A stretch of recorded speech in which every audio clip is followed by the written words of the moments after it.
اللہ رب العالمین والصلاة والسلام علی سید الانبیاء والمرسلین وعلی آلہ واصحابہ وازواجہ وذریاتہ وآل بیتہ اجمعین اما بعد فاعوذ باللہ من الشیطان الرجیم بسم اللہ الرحمن الرحیم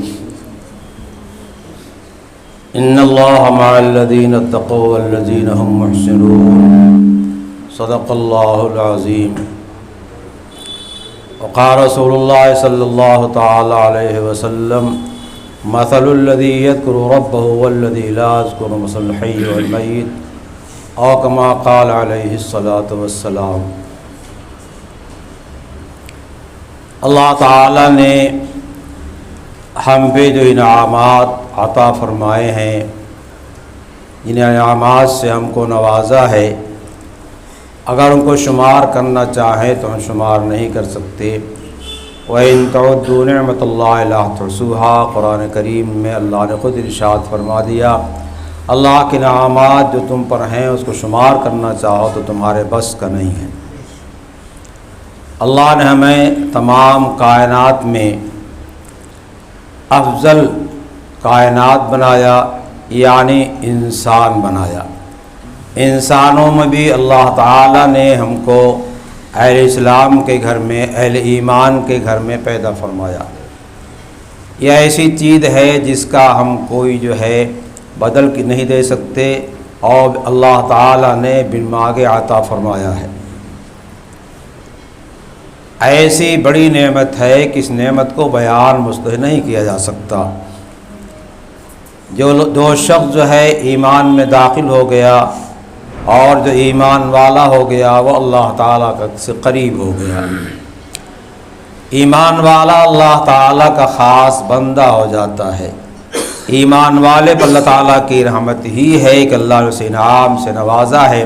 پھر ایمان کے جو تقاضے ہیں اللہ تعالیٰ ان تقاضوں کا مطالبہ کرتا ہے کہ اس کے مطابق ہماری اور آپ کی زندگی گزرے۔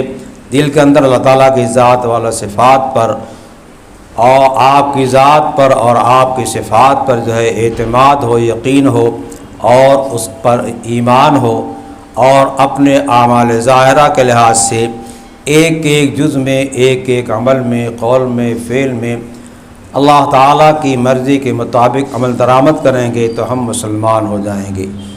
ایمان کا تعلق دل سے ہے، اسلام کا تعلق ظاہری اعمال سے بتایا جاتا ہے، اگر سے دونوں ایک دوسرے کے لازم اور ملزوم ہیں۔ اسلام ہمارے ظاہر پہ ظاہر ہونا چاہیے، کوئی عمل ہمارا جو اسلام سے خارج نہیں ہونا چاہیے۔ اللہ تعالیٰ نے ارشاد فرمایا ان الدین عند اللہ الاسلام، دین معتبر جو اللہ تعالیٰ کے نزدیک اسلام ہے۔ کیا مطلب کہ اس کے علاوہ کوئی اور طریقہ ہم اختیار کریں گے اپنی شکل میں، اپنی صورت میں، اپنی چال میں، اپنی ڈھال میں، ظاہر میں، باطن میں، تو اسلام کے تو اللہ کے پسندیدہ دین سے، اللہ کے پسندیدہ مذہب سے ہم خارج ہو جائیں گے۔ جس درجہ دوسرے کا طور طریقہ اختیار کریں گے اس درجہ ہم جو ہے دوسروں کے راہ پہ چلے جائیں گے۔ اس لیے اللہ تعالیٰ نے ارشاد فرمایا یا ایھا الذین آمنوا ادخلوا فی السلم کافہ، اے ایمان والو مکمل طور پہ، پورے طور پہ اسلام میں داخل ہو جاؤ۔ ولا تتبعوا خطوات الشیطان، شیطان کے نشانے پر مت چلو، شیطان کی راہ پہ مت چلو۔ انہ لکم عدو مبین، کیوں؟ اس واسطے کہ شیطان تمہارا دشمن ہے۔ اللہ نے ارشاد فرمایا ان الشیطان لکم عدو فاتخذوہ عدوا، شیطان تمہارا دشمن ہے لہذا اس کے ساتھ دشمنی کا برتاؤ کرو، دشمنوں سے ایسا برتاؤ کرو، اس کو دوست نہ بناؤ۔ اگر شیطان کو دوست بنائے گا تو اللہ تعالیٰ کا تعلق، اللہ کی دوستی ختم ہو جائے گی۔